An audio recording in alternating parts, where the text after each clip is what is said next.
Welcome, everybody. I know. You're wondering where we were at.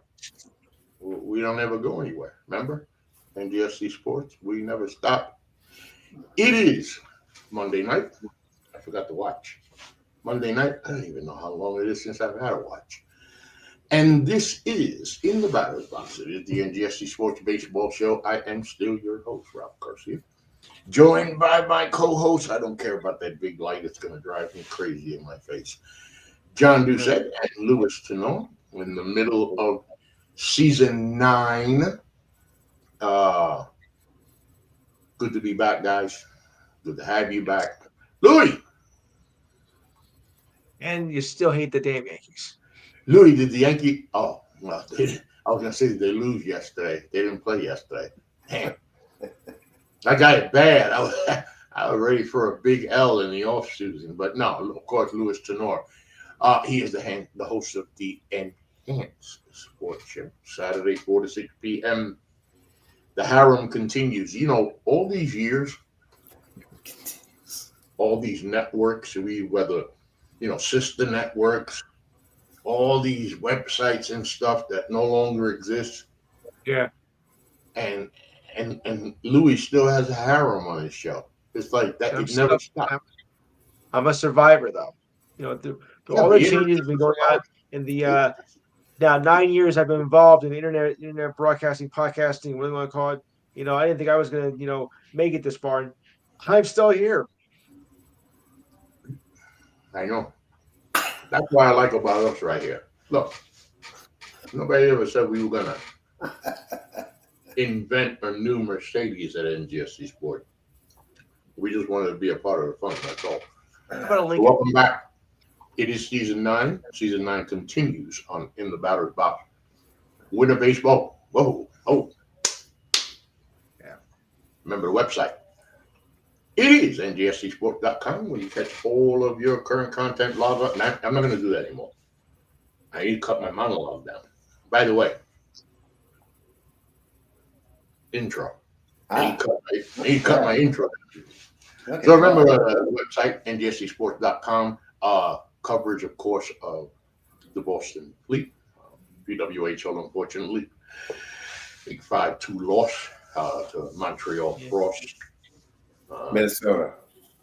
Minnesota Frost. I know. As soon as I said it, John, I said Montreal Frost. What Montreal the victory. I think hell? it's Montreal victory, isn't it? But It's it's the the French. Montreal. It's the Montreal Victoire. Correct. Victoire. Montreal That is, Victoire. that is the correct. Now, a French person might look at me and say, "Let me tell you how it's really said." But I took French in school. I So did did not I. stay at Holiday Inn Express, but I believe, John, it is pronounced Montreal Victoire. Yes, that's what I've been told too. When Yes. I've seen them, yes, that's what I've been told. Ah, It was. It's success the league has been. It's only the je, second year. je parle petit français. Petit français. That's So, about all. That's about all I can give you. I surely can't give you any baseball in French. Sammy Fort Face. It's still Sammy Sport Face. I may have to knock a little sense into Sammy, but that's Yeah. behind closed doors. yes, Of course, again, thank you so much. It's always continuing. January 7th, which was 20 days ago. I probably should have blasted this out, but it was NGSC Sports as NGSC Sports 11th. No, it was the 11th anniversary of the day we incorporated. May 31st of this year will be our 13th year doing this. Louis, like you, I got a phone call from the old place Yeah. before it was online. One of the guys said, "What happened? The website's locked out. We can't do any shows. What are you talking about?" I have nothing to do with that. You got to help us. Here we Yeah. are. Here we are, 13, almost 13 years later, right? All that and more in GSC Sports, We're here for 8. where we never stop. We're going to go straight into the Baseball Hall of Fame, Oh yeah. the hollow ground. When I think, I don't know what made me go here just now, but we can't imagine what it must be like to be a professional baseball player. Oh, Mhm. I know what made me go there. The reactions of these players, but what it must be like to be that baseball player and get the call. I mean, you play your whole life to play the game because you love the game, John. Right? Johnny, you hang around so many baseball players covering, these college kids. You get to see the love where it really starts. I think, and not to diminish love in high school or before, but in high school and before, you're learning the game. Then you go to college, you start getting that love. What it must feel like to get that call. CC Sabathia, Billy Wagner, and the guy who just goes by one name, Ichiro. John, how many times have I said this, Louis? How many times have I said this to you guys? How blessed and lucky that we have been to have lived in a time to see Yes. some of the greatest to ever play. But I got a question, John. I'm coming at you. Here we go. All the playing around is over, John. I'm not diminishing anything. Louis, I'm going to come to you too. Okay. Okay, I hate the Yankees. No doubt about that. We've got that established. Most of you don't know Of how course. much I hate the Yankees. But I love the game of baseball. CC Sabathia played for several teams. Hmm. It's like he said, when you play in New York, when you wear the pinstripes, Yes. it's a whole different level. Absolutely. What a career John he had. But help me, because I'm not diminishing CC at all. The first thing I thought of, John, was this. CC's about there, the first ballot Hall of Famer? Help me with that, John. Well, I do think there were some people that thought it would take a little longer than first ballot, but Yeah. it didn't. And I think the class may have had something to do with it, although certainly Andrew Jones was worthy and probably should have gotten in himself, but he didn't. He got short, although I think next year that'll take care of itself. But Sabathia, look, he helped the Milwaukee Brewers, the one half season that he was there, go from a team that was a marginal playoff team to one that became a playoff team, and he was the reason why. He certainly helped the Indians to get playoff opportunities as well before he would Mhm. eventually leave there because of financial situation. And then his time with the Yankees again, he stepped up when it had to be done, and he pitched some very big games to that team, successful with that team based on those big games, and it all added up. His resume may not be outstanding, but I think it was apparently good enough. I like that. Respectable. Louis, thank you, John. Because I forgot to add something to lead you in the direction you took. So thank you for taking it. Because, Louis, here's where I come to you. Okay. One thing that the Baseball Hall of Fame has shown, and I do like this about the Baseball Hall of Fame, there'll always be questions about the guy who didn't get in first. Oh, Right. Of course. no, this guy didn't get in. How come he? And then we start to talk about the guy that got in. Did he deserve? Is it about time? But one thing Baseball Hall of Fame, correct me if I'm wrong, guys, has shown us is it isn't just about stats. And Louis, John brought up the point that I wanted to. So what I wanted you to do, John, was give me the reasons why Sabathia should be questioned as a first ballot. Now I'm going to come to you, Louis, with the reasons why he should. And the first is the obvious one, and John said it. Look, if you look at his stats, Hmm. 19 years, that's a long time pitching. I don't care what you look, that's a long time pitch. And, Yes, as effective as he pitched. But more importantly, the big moments. Another guy who pitched big, for the most part, in big moments, and he didn't just do it anywhere. He did it in those pinstripes that he talked about, Louis. exactly. So from your side, Louis, why CC goes in on the first ballot and how good Big it moments. feels, how good it feels Big in the moments. Big moments. Big plays that happen when I counted, and that's part of the reason why you get in the Hall of Fame. They don't just look at the stats; they look at overall performance. And since Sabathia stepped up when those big moments counted, especially for New York Yankees, and that's how he got in. Yeah, I wasn't gonna say it out loud, Ralph. I wasn't gonna say it out loud. No. It's okay. We're on the air, Louis. It's okay. We're on the air. Listen, we're talking about CC. We're talking about the Hall of Fame, the holy grail of baseball. I mean, yeah, you want to make it to But the you were World just saying Series. you were saying that how great we were to see so many players, from now, but also remember the great players from the past, like from the '70s, like Reggie Jackson, Upinella. Then we had the great pitchers like Fernando Valenzuela back in the '80s, and don't forget back, back at our parents' day when we had Joe DiMaggio and all those players who helped set the standard for what we are today. We owe those players a great bit of thanks to for setting up the players that the stars of today, and these players are set up for the stars of tomorrow. I hope. Nice. No, very good, Louis and John. Unlike a lot of franchises, in order to make it in those pinstripes, you got to have a certain aura about you. You got to have a certain pair about you. You just got to understand how different baseball is in the Bronx and as a New York Yankee. And CC just fit. He just fit in with the Yankees. He fit in with the style of play, with the media, with the team.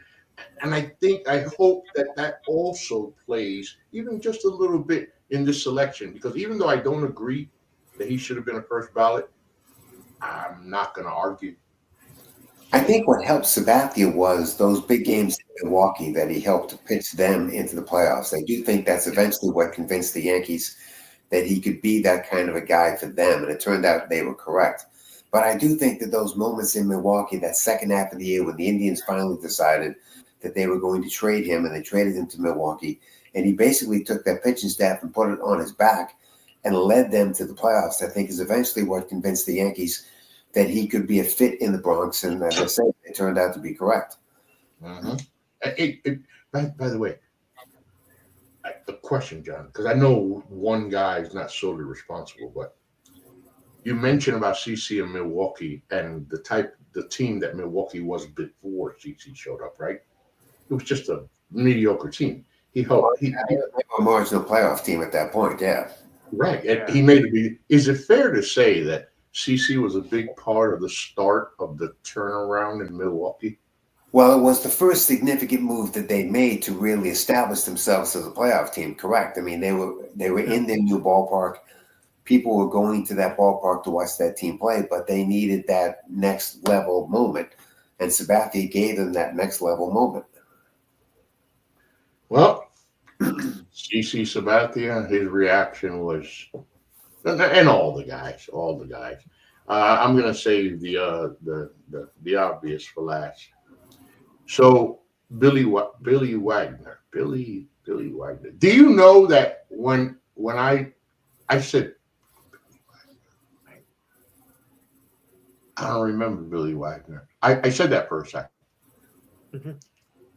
And then I saw this guy in his uniform and like closing the lights out of baseball games. Oh, yeah. I said, oh, that guy. John, during that era of baseball, here's what I love about Billy. And I said his first name only for a reason. Billy, a simple, normal, regular name, Billy. Yeah. And it's kind of what he was. And you're going to tell us about his baseball, but I wanted to say this first, John. You didn't hear much from Billy. He didn't make a lot of noise. He just came out of the bullpen, and he was one of the best there ever was. Well, he pitched in several bullpens, and I think that's probably part of the reason why people kind of forget about him. Right. The Astros. Good point. Yes. Diamondbacks, so forth. I mean, he pitched in several bullpens. It appears he's going to go in as an Astro, by the way, and that's where his. Oh, really? It looks like it's going to be an Astro. You're going to go as an Astro? Looks like it, yeah. He should. He should. He should. Which is where his Yeah. views happen to be. So um, I think the fact that he pitched for 7 teams is probably the reason why people don't necessarily give him the credit for what he did the way they should. When you think of Billy Wagner, I mean, Louis, you can't think of nothing. It's the Astros. That's why I didn't say it at first. That I saw the uniform. The Astros. The Astros. Houston Astros. He was so good at it, Louis, and Billy Wagner's he's in the Hall of Fame, man. Yeah. He's in the Hall of Fame. He's being inducted. He'll be inducted, yes. That reaction of his. I wonder how many guys. I guess, John, there are guys that know Ken Griffey Jr. There's just certain guys that know the Hall of Fame. Of course, my resume. But as a human being, a good human being who's worked hard, in this case, your whole life on the baseball field. I just think about what a humbling feeling it must be at that moment. The realization, holy smoke, this is really happening. I'm going to Cooperstown. And I've talked a lot about the guys that we've had the pleasure of seeing. Baseball, we can easily talk about the big bomb guys, right? The Babe Ruth, the Hank Aaron's, the guys, Mark McGwire, guys who could hit a baseball 3,475 feet. But one of the greatest aspects of baseball for me in my lifetime, I know, John, you loved it too, small ball.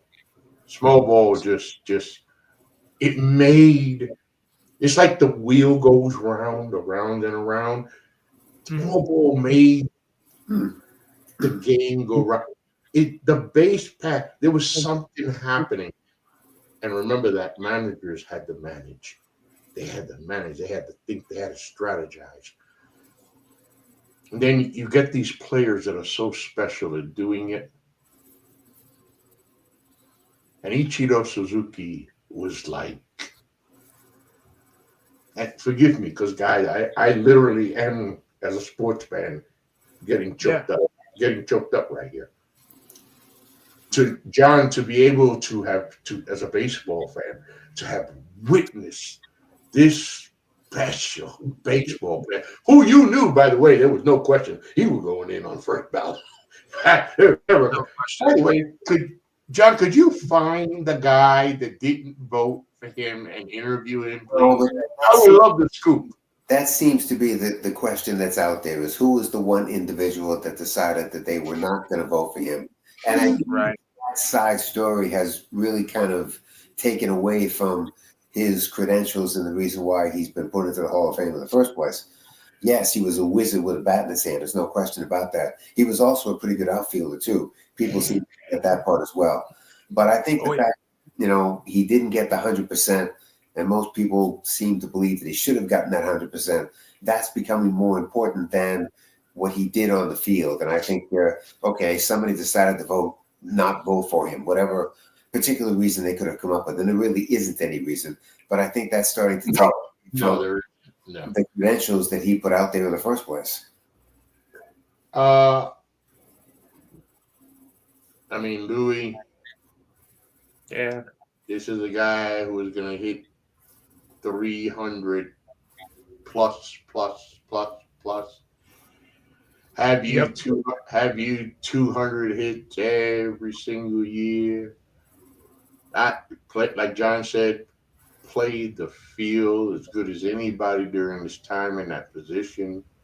Exactly. Never a deserving guy. I do think what's unfortunate about Ichiro is the lack of playoff appearances he made. Yeah, that's it. That's it. He does. Because he was. Yeah. He didn't make a lot of playoff teams, so that's the downside of it. Yeah, and he falls into that category exactly. One of the greats who deserve. They all do, but sure. Man, he sure did deserve to win. He had a chance, but his team folded. Right. I mean, he folded like a house of cards flooded in 30 seconds, man. They were supposed to at least win a series, man. They And it's unfortunate too, because I do think had he made some postseason appearances and done something in those postseason appearances, that maybe the 100% would have materialized for him.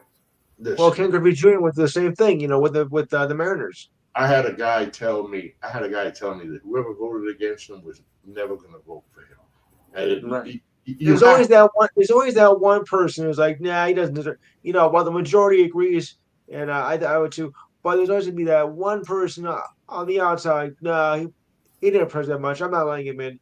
The only one right. that got the unanimous was I believe Derek Jeter. But other than that, no one else has done that. This was the closest possible. Well, and But there's you all figured there had to be voted one person that was gonna say, because no, everybody else is going to vote for him. I can vote for somebody else. yeah, It is just, it's so petty. It's so petty, and that you know who you are, whoever you are. And it doesn't make a difference if we never know who you no, are. Matter of fact, it may be what better you than, are. it may be right. Yeah, we know what you are. That's it. We sure do. Mhm. But I tell you, it may be better that you stay anonymous because that's about the only thing that's going to save you from, I mean, just, boy, But the back.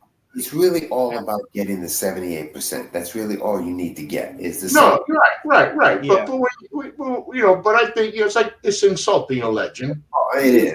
A legend. yeah, it's I mean, what could Ichiro have done to whoever you are? What could he have done to you? And I'm not even going to go there of what's Asian. I forget all that stuff. What? Anyway, speaking of Asian,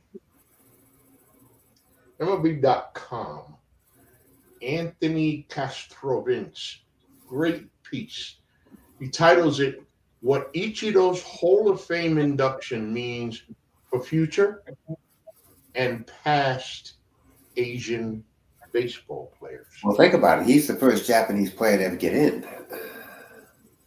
wow. Well, was only a matter of time. We have seen all this talent and continue to see all this talent coming from over there. I mean, I don't know if you ever heard of, I don't know, Shohei, can you see? Yes. But I didn't really feel it. He says, and it's just writers, some writers, John. Some writers just have a way of writing stuff. Oh, absolutely.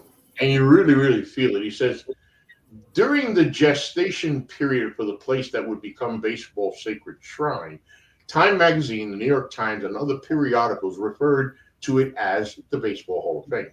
Then, when the stately brick building housing the hall officially opened in 1939, the concrete nameplate left the entrance said something else. Left of the entrance, it said National Baseball Museum. And now, of course, we know that cherished institution in Cooperstown, New York, by its formal full name, the National Baseball Hall of Fame and Museum. By the way, there's a lot of people that don't realize that is the actual name, not just the Baseball Hall of Fame. But with Ichiro Suzuki's new status as a member of the Hallowed Hall, we have a significant step in the evolution of this institution. Though there won't be any update to what is currently etched above the doors, a more appropriate appellation has emerged: the International Baseball Hall of Fame. When I read that, and it just did it to me again, gave me goosebumps because what do we look for in the world? Diversity, equity, inclusion. I'm not trying to get political. I'm just saying we all want a fair shot no matter where we come from. And as baseball players, John, if I'm wrong, correct me. It doesn't matter. I'm assuming that no matter where you play on this planet, if you have a dream, your ultimate dream is 3 letters: MLB. Well, it would be. And I think the Hall of Fame may now start to think about putting together an international wing to the Hall of Fame Nice, John. Nice. to really give these players credit for what they've done throughout their careers. I would think that that's something Ichiro has probably opened the door toward. Is something like that being established and being created. I mean, there have been some past Japanese players that have played very well and have very good careers that really nobody knows about because they never, not only never did they play in MLB, but they never came to this country to begin with. And I think those players probably do deserve to get some props for what they did. And maybe by Ichiro going into the Hall of Fame, it opens the door for that to happen. And speaking of the future, Louis, John, Yes. great points. These kids now in these countries, not their dreams. Well, their dreams have to have gotten bigger because now they're looking, holy crap, we can make it to the Hall of Fame. Mm-hmm. Pretty good. Look, I think Otani's day when that comes will probably be the one that when the door really gets kicked open all the way through, and you may see the floodgates. Especially, yeah, good point, John Otani, because by the time he's done, we will have had a real good influx of players coming from over there that will be playing in Major League Baseball. Look how many are there now. How many there will be. Hell, these guys are driving the Asian baseball players. Let's go. We can do this. Let's go. And I do think that when the Olympics comes to Los Angeles in 28, I think that'll be another eye-opening experience for baseball to see these players in person for the first, in many cases for the first time, and to see what these players can actually do. So, Louis, it's a known rule that if you play for the New York Yankees, you can't have a beard, right? Right. So why would a player coming to the Yankees say, I'm not going to shave? I just thought about that. It's like, why would you? I mean, what are you going to walk into Hal's office? I'm not going to shave. Okay. It's been a tradition with the Yankees since George Steinbrenner, and they're not going to change that. No, Yeah. of course not. Sometimes I wonder if the Yankees should have made it a rule, broaden it a little further. Anyone who attends a Yankee game can't have a beard. Bet you there would have been a lot of men that would have been shaving. Oh, absolutely. I know, Louis. Yes, you would have shaved. I would not have been one. Right. I would not have been one. So listen. How do I go into this segment here? The phrase, buy me a championship. Wow. Uh-huh. Buy me a championship. What am I saying? I don't know. I'm an owner, and I say I want to win. Yeah. I'm just going to spend all my money. I'm just going to go crap. I don't care about payroll, threshold, level, this. I don't care about nothing. I'm going to sign everybody. And I have a dream. Yes, I have a dream. I have a dream that one day I will build a pitching rotation that has not one, not two, not three, not four, but 5 number one starters. I know that dream will be hard to attain, but I have a dream, and I'm saying that in respect and reverence to Dr. Martin Luther King and his memory. But John, that it's not a dream. It's not a dream. What in the hell? Let me put this up here. John, no, not that one. No, not that one, no. No, not that one. That one. John, what the hell are the Dodgers up to? They are okay. So how do you not repeat? How do you not repeat 5 number one? Did I get that wrong? 5 number ones? Well, the only way you don't repeat is if they don't all perform. That's how you don't repeat. But yeah, I mean, Blake Snell, Tanner Scott, Suzuki. They brought Hernandez back. I mean, they have spent a tremendous amount of money. Sure. These contracts are deferred. The Dodgers have figured out the loophole in the collective bargaining agreement when it comes to the deferred contracts that's allowed them the opportunity to do this. They're the only ones that have figured this out, and they're not going to share the information with anybody. And consequently, they're just signing people left and right, and they're putting together a pitching staff that is just God-worthy. It almost, Louis. I saw it on a post the starting because my memory is not good like you guys. I depend on you guys to tell me names I don't remember. Uh, and I saw the pitching staff. Right, I was like, holy, what the hell? But What the hell? wait, Louis. Before you start talking about that, though, Louis, let's not forget something important. We've been saying this for years, Louis.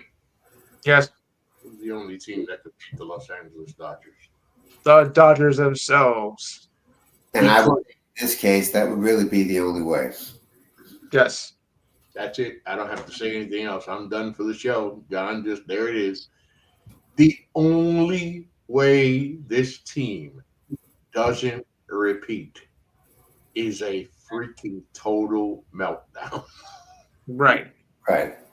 I mean, John, if this, you know how much I love my car, and you know how much I love my car. Man, I love my Cadillac, right? That's like taking my beautiful Cadillac, putting it on cruise control, and then I could just sit there like this. You and I, you can sit in the passenger seat, just tell it where to go. It'll do everything for. This is a crew. This is a machine. First of all, by the way, hey John, you're a good baseball mind. Help me out here. You may have to think about. You may have to process this question for a few minutes before answering it because it's a lot goes into it, right? What the hell does Dave Roberts have to do now?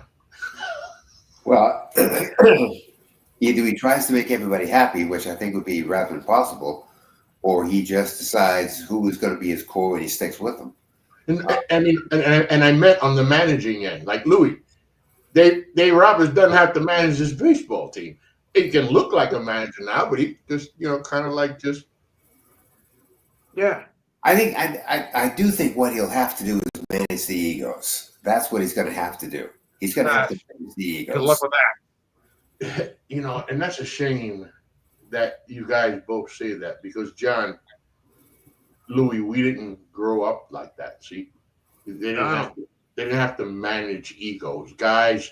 You assemble a team like this 30 years ago, 35, 40 years ago, and these guys are looking at each other like we got something here, and That's right. we're gonna do something. But now it's mostly all ego. Thank you, Louis. Big point, right? It's a 21st century thing. The only thing that can curtail this, because if everybody collectively, John, just in Los Angeles, just decides for 1 year, guys, everybody's going to shut the blank up and we're going to play the best baseball we ever played. These guys could win 135 games. Now, the fact of what's happened in Los Angeles with the fires and everything that's happened out there, they now have the motivation to do what you just said. That's the motivation. That's a good one. That's a good one, John. For the city, right? Angeles, for the victims. Oh boy, that's their motivation. And if they take that approach, then the idea of them doing whatever they want to do shouldn't be that hard for them to pull off. By the way, I should have said it in my intro. Congratulations to the Philadelphia Eagles in their absolute stomping of the Washington Commanders. Of course, when you turn the ball over 3 times and you give up 21 points off those 3 turnovers, that's going to help in your little ass whooping right there. And then the evening heavyweight match between the Chiefs and the Bills. I think that the Bills quarterback said it well. In order to be the champ, you got to beat the champs. Last but not least on that real quick, Shannon Sharp, I'm going to steal it from him. 1-5. That's all I got to say. 1-5. It's unfortunate that the Buffalo Bills always seem to run into the wrong team at the wrong time. We're going to go back. We're going to go back here to baseball in a second. But, John, 7 years in the league and literally all Patrick Mahomes knows is championships. It's all he knows. He's been to the Super Bowl 5 times. He plays for the AFC Championship every year. It is insane what this guy, his resume, and this resume he's building. Yeah. By the way, Brady. we're going to go back to baseball right now with me saying this. Congratulations to the Kansas City Chiefs on making history for being the first NFL team to win 3 straight Super Bowls. And an early congratulations to the 2025 World Series champion, Los Angeles Dodgers. Because if we end the season, John, and say anything other than that, well, I'm not cutting the show. We got a lot to talk about in the offseason and just Dodgers stuff. Right, Louis?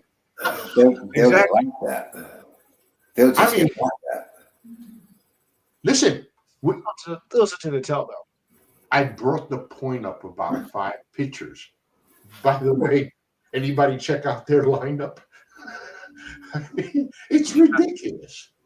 The whole thing is ridiculous.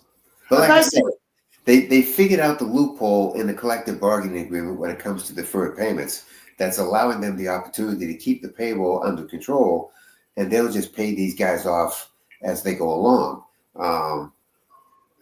Again, baseball is looking at another labor war. I don't think there's any question about that. Based on what the Dodgers are doing, that's going to happen, and it's unfortunate. But I think this time they're really going to dig in, and this could last for quite some time. That's going to, I think, end up being the end result to all of this. So unless another team and another owner figures this out at some point down the road, and they better do it soon, you're looking at a 27 season that maybe doesn't ever take place. Who knows? Yeah. That's why we make such a good team. This guy just went right into my final segment of this segment, which was this, John. The negative side. Oh, right. It's negative, no question. First of all, how many baseball teams are there in Major League Baseball? 32. There are 31 other teams looking around asking what the blank just happened. Yeah. What just happened here, and how in the hell are they pulling this off? I mean, it isn't like it's one player or 2 or 3. They literally have figured something out here, and it's created this like monopoly type thing. First of all, I don't want to see the Dodgers win the World Series 5-6 times in a row. I know Dodgers fans do, but more than that, what it does to the game, John, and like you said, I was wondering, could that lead to players then saying, "Oh no. The only way to stop this now is we got to revolt, strike." Well, I think it's more the owners than the players. I think the players are happy. The owners. Wait a second. This isn't going to work. A work stoppage from the owners. Right. That's what you're looking at here, because the owners are going to say, well, why are we playing 162 games if there's one super team and then there's the rest of us? Especially, could you think about it at the All-Star break, and we're basically saying it's over? And that, I think, is the other problem here, is that for national television ratings, and baseball certainly lives off them to some extent. That would have such an impact. If Fox is unhappy, if TBS is unhappy, if ESPN is unhappy because we get to the middle of July and the season's basically over, that's not going to help either. I mean, think about it. Here we are, Louis, John. Here we are 3 weeks into July, and we're asking on this show, okay, how long till the Dodgers clinch? Right. I mean, that's not. Who knows? They may have already clinched by the time we get to the All-Star break if they get off to a very good start. Right. Yeah. It's screwing. The other thing, you need a closer? What do you need a closer for? I just stock up with middle relievers. Well, Tanner Scott is certainly the best closer that they could have gotten their hands on, and they did. Yeah, and they did. That's why I said it that way. Yeah. But then they turned around, and they don't just have just a guy back there. They got a freaking closer. Right. I mean, if you're going to beat the Dodgers, you better beat them in the first 4 innings of the game, because once you get from 5 to 9, forget it. The game's going to be over. So I guess that leads to the theory that these guys are going to be rock stars everywhere they go. It's just going to be an event. and because you're going to want to see That's not how good for this baseball. operates, How's that good for whether your baseball? team can stack up against them, which in all likelihood not many will, and you just go from there. I mean, by the time the heat of the summer comes, you got people saying it the second week of August, it's freaking hot outside. You expect me to go to the park to watch my team get their butts turned inside out by the Dodgers?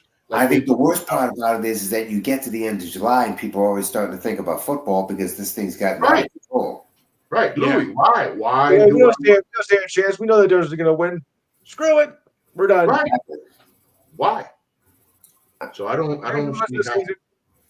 And the other thing is, I've read nothing If unless you're unless of course, if go you're ahead, the Louis. Chicago White Sox, your season's over by the time spring training's over. So Right, and the other thing, John, I haven't read it, I haven't seen it in case I missed it. There's been nothing, no question from Major League Baseball or No, anyone. and that's the interesting thing about this. Major League Baseball, it appears, is going along with this, and they're not questioning how the Dodgers are pulling this off. They're not Why? questioning. How could you go along with this?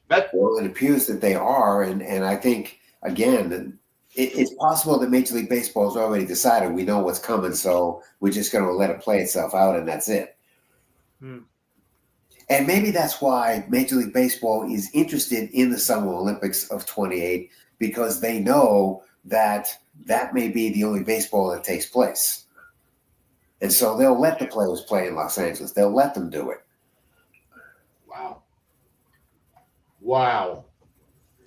I don't know. I mean, I think it'd be very interesting to see how television ratings for Major League Baseball are once you get to the second half of the year. If the Dodgers have that big lead that we all seem to think they will have,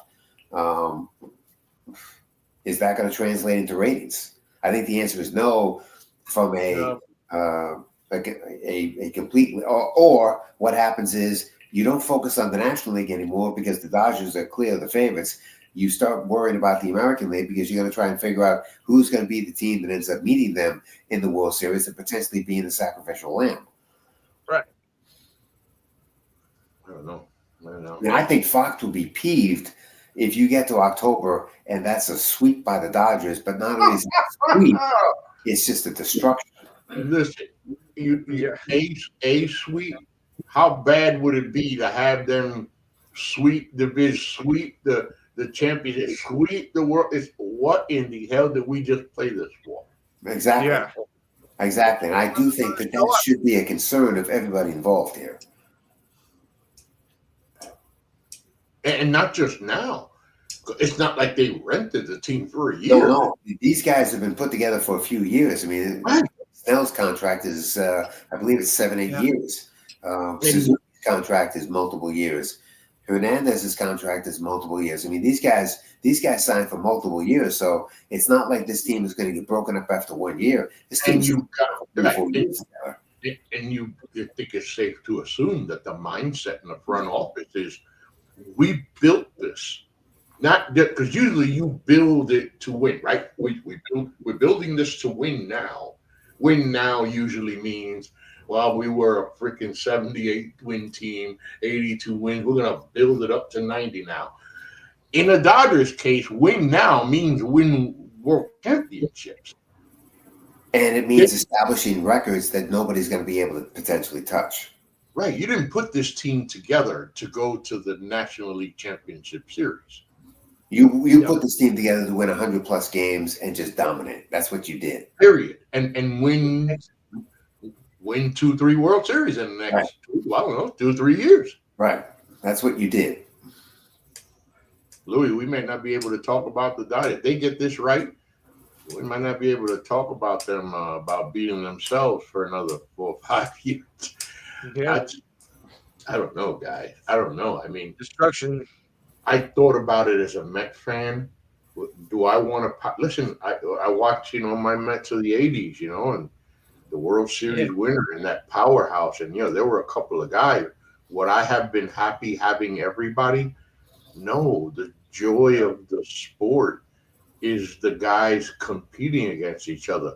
What the hell is the sense of having a game when one side got all the meat and the other guys have the bones? And I think Yep. that's what's going to end up being the interesting part here. Will the Dodgers sell tickets everywhere they go? I think the answer is yes, Yes.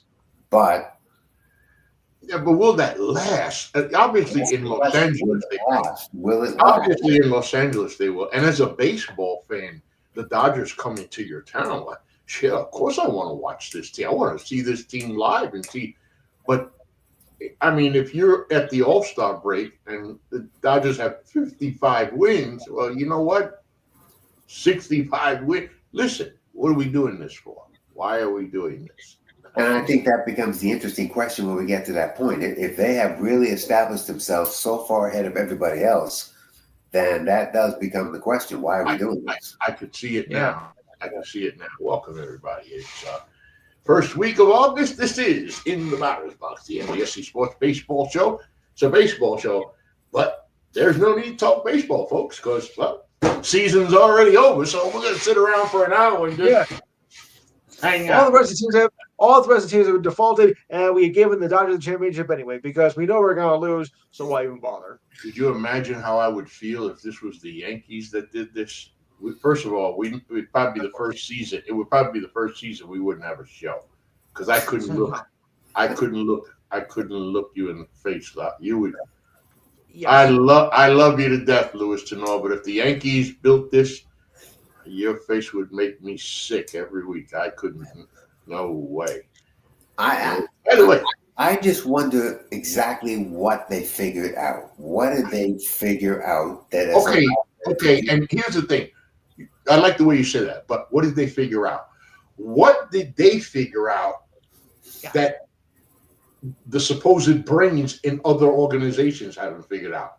That's the part that's getting to me. How could this be such a top secret? Only one organization was able to find some magic loophole. I don't get that either. But there's no question that they have certainly figured something out that nobody else has ever considered. Well, here's the problem. Let's say a couple of other teams figure it out in the meantime. And Which I think is a good thing if that happens. You think it's a good thing? No. Well, here's where I was going. So you get just two or three other teams to do it. Now you got four teams. I got all the powerhouse, and what does everybody else have? Well, I think again the words competitive balance do not exist in baseball. Yeah, if the league as a whole can figure it out, that would be I don't think but that's not going to happen. That's not going to happen. I don't think there are enough great players. Well, you still need to have some competition for the Dodgers. Yeah. Way to step up to them. At the moment, it doesn't appear that anybody has the chance to do that. And so that's why this summer could be really boring and dull and the whole bit, because you've got one team that's that good and everybody else that's just trying to get there or trying to survive. And I think it'd be great if somebody could figure this out and at least present them with a challenge that makes this somewhat interesting. Yeah, well, I hope something happens because if you're 62-20 by the time the All-Star break comes around, forget there's no point even. And you know what Louis is suggesting is not out of the question that they have 60, 65 wins by the time we get to the All-Star game. Yeah, that's what I was saying. I said, I went low with 55. Then I started thinking, wait a minute, no, they could have 65 wins. They could. They could start the way the Detroit Tigers did that year. They went 35-5. They could easily do that. Now, Tigers, and they won that year. 84. Right.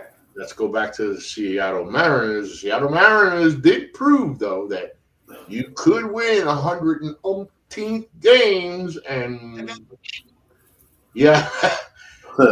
and take the big choker. Yeah. I just don't see the Dodgers with this roster ending up that way. Well, somebody would have to but out of their minds in a 14-day stretch of time to beat them. You would think that, with the talent they got here, it isn't just like they got raw talent. They got really good baseball players. that have cemented their place at their positions, man. They got stars And there. it's not just the starting lineup where the stars are. They're going to have stars on the bench. I know it's everywhere, John. It's everywhere. This team is loaded everywhere, everywhere. I don't know. Well, we're gonna see. Yeah. We're gonna see what it does. John, tell me what's going on in free agency? Well, I mean, there are still guys out there. I mean, Pete Alonso is still out there. Alex Bregman is still out there. The Astros apparently over the weekend offered Bregman 6 years, 150 million. He said no. There are still some guys out there that could impact teams that might make this a little interesting. 6 years, 150 million, and he said no. Sounds like a move Louis would do. Yeah, Who wants I to would. win? 6 years, 150 million. Imagine where we've gotten in baseball, huh? We'll give you $150 million over 6 years. Yeah. No. I mean, where is Pete Alonso going to end up? Could he end up You back know, with a 1 year deal? I that one is so important because man, Alonso, that's like the heartbeat there in New York for the fans. They're play you. We got players on our team, good players, but man, everybody loves Pete. Everybody loves Pete. Everybody wants Pete to come back. I don't know about that little show they put on. We saw on camera. Cohen saying that the negotiations have been exhausting. Uh, Alonso giving a nice little chuckle, but Yeah. you gotta sign this guy. I mean, you look at all that you're trying to do in New York with the Mets. You sign Juan Soto. Right. Yeah. You gotta sign Pete Alonso. How do you're trying to put together something, and in light of what the freaking Dodgers are doing, you gotta stock up every weapon possible. I'm looking at the roster now saying, who the hell can I ship out of here so I can keep Pete? How do we make this work? Because John, you gotta keep this guy. Here's the other thing that I find interesting is that Alonso has not been able to create a market for himself. No, you're right. Not a self-marketable player, that's for sure. Right. And why is that? Why has Alonso's career not allowed him the opportunity to get bids from other teams? That's a real good question because there's no question the talent this guy's got. As long as he doesn't go to Yankees, he goes to Yankees, I'll be so pissed. Well, no, he's not going to go to the Yankees because the Yankees picked up Paul Goldschmidt, so he's not going there. Exactly. Louis, how the Yankees doing in the offseason? Oh, from the Yankees. I like that. I kind of like that. This could be interesting too. Yeah. Again, it's a 1 year deal. I mean, Goldschmidt replaces The most Rizzo of for a year. Yeah, I mean, the most of it 1 year. Yeah. And by the way, Aaron Judge, what kind of a winter has he had in New York? Who was that? I said, Aaron Judge. Yeah, Louis. Yeah. Good question. What winter is Aaron Judge in New York? Yeah. Yeah, I haven't heard too much. The last I heard was, with Goldschmidt coming to the Yankees. And of course, Soto now going to the Mets, which I know makes somebody happy, but I haven't heard too much on Judge. I mean, as Judge has pretty much put himself underneath a rock until spring training begins because he knows what he's going to answer when he gets there. I would think so. That's a shame. That is. That's a damn shame. That's a damn shame. But unfortunately, it's what happens when you miss a fly ball in center field at the wrong time. Mm-hmm. And you have a playoff that he had, which was really bad. Yeah, the ultimate choke in Game 1 of the World Series. Thank you very much. And there we go again, going back to the Dodgers and how good of a team they are. Aaron Judge shows. It is amazing how the postseason affects certain athletes in all sports. He was brutal. Josh Allen can't win the big one. Wasn't Lamar Jackson can't win the big one. Aaron Judge can't hit in the. It is. I thought this. I didn't think it would happen this postseason. Yeah. He was having such a good year, and he wasn't young anymore. He's an established superstar. And God, Louis, that had to be hard to watch because he just folded like a Yeah. deck. He did nothing. Well, Game 5 was the real blunder. I mean, we were up, considerably, and then flat. What goes on up in the mind, John? Because they Well, they Unfortunately, Judge's case, once it started to go south, he couldn't stop it. and it's something because I like the way you said that, John. Because in this case, this was an avalanche. You can see building. You literally you could see it building up on the hill, and it was getting bigger. It was. I felt. I don't care how much I hate the Yankees, man. I felt awful for Aaron Judge because this guy's going in every night, man. He's giving it all he's got. And somehow, some way, he just obviously it's a block somewhere, right? Because it's. I just hope it gets. I hope questions when training camp begins in 3 weeks. I hope he can get it fixed. I hate that I'm saying that, but I hope he can get it fixed because if Aaron Judge in last year's postseason was anything like Aaron Judge during the regular season, we may have been talking about a different World Series champion. Oh, absolutely. That 6th inning never takes place. No. Nope. Good point, John. That 6th inning, that was the end. Right, that was the end. It never happens. And it just happened in a heartbeat. All of a sudden, that was so 3 fast. errors made, and the whole thing was over. It was so fast. It was so fast. So one of the other things in free agency is, certain teams need to make some moves. One of them we talked about is the Mets themselves, because one of the big problems with signing Alonso, sure, Steve Cohen can just hand the guy $800 million, right? Well, the problem with the Mets is there's a whole lot more needs. Let's not say a whole lot, but there are plenty of more holes that need to be filled with the Mets than just Pete Alonso, which is part of the big problem with signing him. You gotta sign some other people. The 2 other teams, John, that interest me. I got this from Mark Feinsand, MLB.com. He was talking about 3 teams that need to make a big move. One of that I agree wholeheartedly. Well, 2 of them. The Padres and the Blue Jays. You remember a few years ago we were talking about the Blue Jays, and we were talking about Vlad Jr. and little Dante and the things that seem to be happening in Toronto. And do you also notice, John, that over the last year and a half or so or 2, we barely even talked about these guys. We barely talked about this team, this organization. There was some talk that Vlad Guerrero was on the way out, but I'm not so sure that that's going to happen yet. They did sign Anthony Santander to the $91 million deal. Look, the George Springer move didn't work out for them. That was a bust. And they're certainly hoping that Santander can replace what Springer never gave them. I do think this is going to be the last time for Guerrero and Bichette and Biggio to stay together. If it doesn't work out, then I do think at the trade deadline, those guys are just going to find new addresses because the Blue Jays will blow it up and start all over again.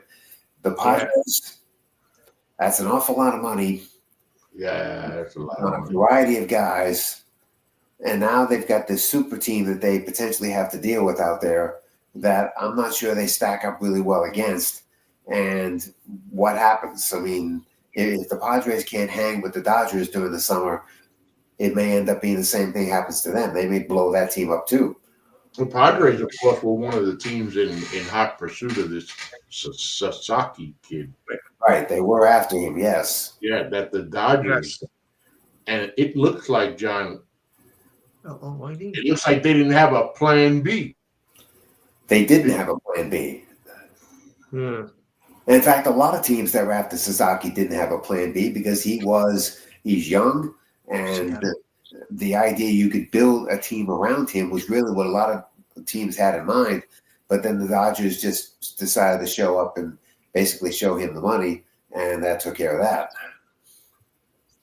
Yeah, that it usually does it, right, John? Usually does, yes.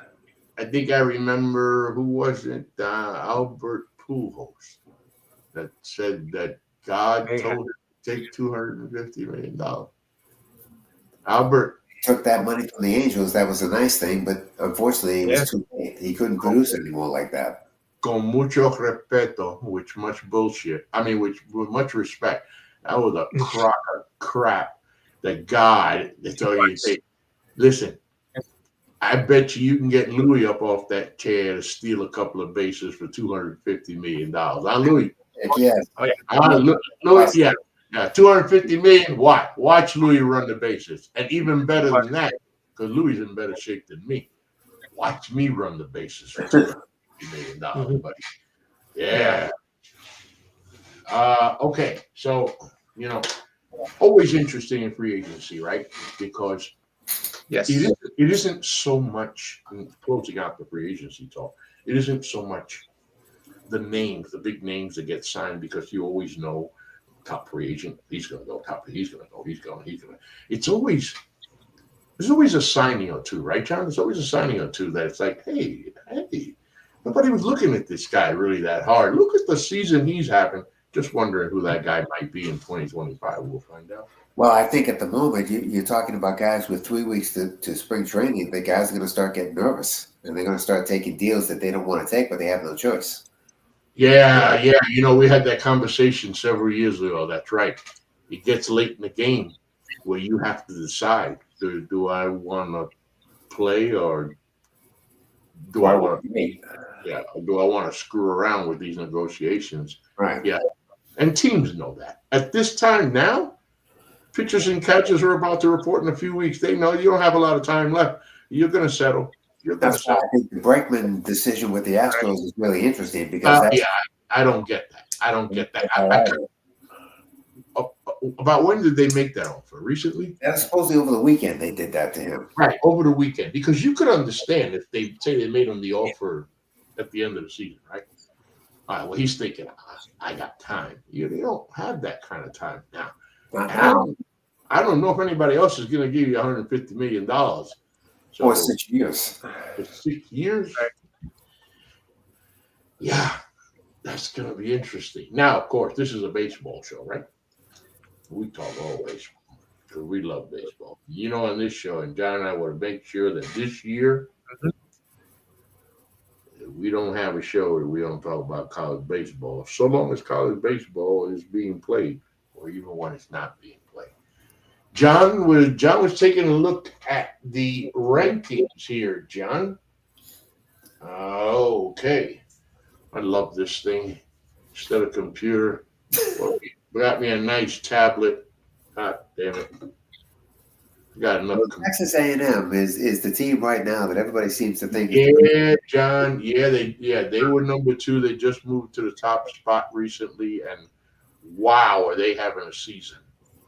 Well, they've had a pretty good preseason, no doubt, and had a pretty good fall ball season, which is, I think, what's really elevated them to be the preseason number 1. Yeah. We're talking about the Southeastern Conference, so it's not surprising that one of those teams is the preseason number 1. It's been a while since Texas A&M has been in this position, however, and even though they have what appears to be a stacked lineup and a stacked roster, there will be some changes to college baseball that eventually will take place that will make this all very interesting once this season comes to an end. And the first of those will be the roster reduction. Yeah, I mean, I was wondering myself. I mean, yeah, Texas A&M comes in ranked high, and like you said, it's been a while, John, for them. It's not like this is an established program. They've obviously been building to this point, but I think you can agree, John, that they kind of snuck up on us here. It looks like they did, and again, I think fall ball is what really created the attention for them to be in this position. And we'll see, how many transfer portal players they've got on this roster and so forth once we really get started in 3 weeks. But they appear to be a team right now that seems to have everything in place to make a run toward a potential championship. Yeah. LSU. Interested. Didn't they finish unranked last year? They did, and the usual suspects are always going to be there, as we all know, and LSU is certainly one of them. The Florida Gators lost some players last year too, and we'll see what how they replace what they lost. So again, I think the Southeastern Conference, although it's as loaded as it always is, still has some subtractions that they're going to have to individual subtractions that will have to be taken care of. Wake Forest, this baseball team who they produced some talent recently, especially on the rubber, but they find themselves closer to a number 20 spot, I believe. Where are they at? Somewhere around 17. LSU, look, Wake Forest loaded up for that 1 year. Yeah. That's really what they did. And they took a shot at it. They loaded up. They got to Omaha. They got themselves in position to play really close to a national championship. Unfortunately, they met a guy named Paul Schemes that was able to derail that opportunity for them. And unfortunately, they have not been able to come close to repeating what they did in that season. And I do think that if you're going to take that chance and load it up for 1 year, you better get it done, because if you don't, players are going to stay away from you. And of course, the team in my neck of the woods, the Volunteers of Tennessee, they built themselves a program, John. They worked their way to a national championship, and but they lost a lot of players from that championship. Yeah, that's why I was wondering why the preseason ranking was so high. Well, I think it's based on reputation. Yeah. And that's the thing that gets to me with college baseball, because you look at LSU, to go from a non-unranked team at the end of last season to a preseason ranking of number 3. Tennessee has lost so many players. They get a preseason ranking of number 4. Texas A&M comes out of nowhere. That it's kind of the problem that I have with the ranking so early. I like everybody to take the model. What is it? College football now. With the college. This is where fall baseball really does enter into this. Now, a lot of teams don't take fall baseball all that seriously, but if you're one of those top 15, 20 teams, yeah, you do, because you end up going out and playing legitimate college baseball games in September and in October against pretty good baseball teams from across the country, and you establish your resume, you establish your presence in a poll, whereas a lot of teams don't do that. Yeah, they'll play games, but they'll just play games closer to where they are and not necessarily care who they're playing. But if you're in that top 15 to 20 group, you're going to go play the legitimate teams in college baseball because you want to establish your spot. And John, before we get out of here, and in college baseball, I'm always finding something, right? This was very interesting. Staff picks. D1 baseball, the way too early, 2025, 8 for Omaha. They have it number 10, LSU. Number 9, Florida. Number 7, I guess they forgot about number 8, Clemson. How do you forget about number 8, guys? How did you? Yeah, what's wrong with number 8? 10, 9, 7. Number 7, Clemson. 6, Florida State. Hey, they forgot 5 too. Wow. 4, Arkansas. 3, Duke. 2, Georgia. 1, Arizona. Okay, wait a minute. Well, think about that. 2 conferences have the majority of those teams. Yes. Will we ever really have parity? There's no parity if I just keep seeing SEC teams dominate the freaking College World Series. Well, again, this is where the roster reduction thing is going to, I think, play a role in this. Every college baseball team at the moment has 40 players on their rosters. When this season comes to an end, when Omaha is done, it'll go from 40 to 34. And so every team is going to have to dump 6 kids, either put them in the transfer portal or just dump them however they do it. And so that the hope is that the wealth will get spread around a little bit more than it's been spread around to this point. But until that happens, this is a two league setup. That's all it is. Yes. That's all it is. Well, people. But again, you have the Dallas Baptists and the Campbells. And Right. Sure, of course. That'll make their run. But you know what? If the roster reduction is going to hurt them more than it's going to hurt the big boys. And it probably will. We don't have enough teams there to make a run. Dallas Baptist, of course, one of the few good stories in recent years. And I think they were ranked in that top 25 poll, too, I think, at 17 or 18, I think 17, it is. Yeah, 17. Yeah. They're consistently ranked now. I like that. They built something over there. And think about it. In Dallas Baptist case, the money that they make from baseball is basically what runs that school. I know, right? So, they're very dependent on that program. Yeah, they really are. Very dependent on that program's success. So we get to the point where I turn to Louis and I ask Louis, final thoughts. Yeah, well, if there's any truth with the Dodgers repeating it after that 60 and 22 start, whatever the case were exactly, but it could be a long season in MLB for everybody else. Unless a Goldschmidt can help with the Yankees. That's the only thing that can make it more competitive. John, final thoughts. Well, let's see. Pitchers and catchers. Well, the first team that reports is the Cubs. They'll be the first ones that would show up. That'll be, I think it's February 9th, I think, for them. And the Tampa Bay and the Dodgers will report on the 11th, and then everybody else is after that. And on Valentine's Day, college baseball season begins. So in 3 weeks, baseball will return from its break, and we'll see what happens. But it does look like at the moment this could be a lopsided situation for Major League Baseball, and maybe the college game takes advantage of it. And if they can create something that is worth paying attention to, maybe they can take advantage of it until we get to the 4th of July.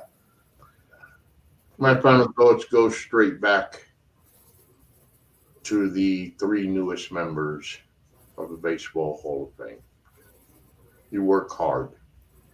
Since you're a little kid, you hold the bat, and at some point you fall in love with the game. Then at some point you decide you want to take it further and further and further. And somewhere in that proverbial tunnel, you look so far in front of you and you see that light. And for CC Sabathia, Billy Wagner, and Ichiro Suzuki, when they reached the end of the tunnel and they saw the light, there was one sign there. Welcome to Cooperstown. It is. I know that the new baseball season is now coming to life when the names are read each and every year. We'll always argue about who should have, who could have, who would have. But one of the things that makes it so special is when we have a class, these 3, that we can clearly and easily say there is no argument with either of these men who are now forever enshrined in Cooperstown. This is In the Batter's Box. It is the NTSC Sports Baseball Show.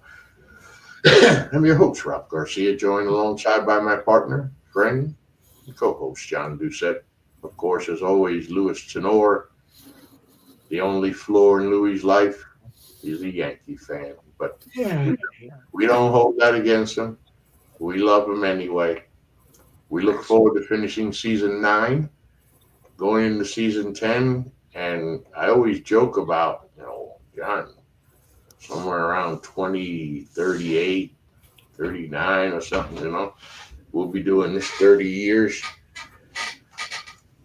Oh, let me put it to you this way. Many years ago, many years ago, my wife and I used to think about the day our grandson Isaiah turned 18 and graduated from high school.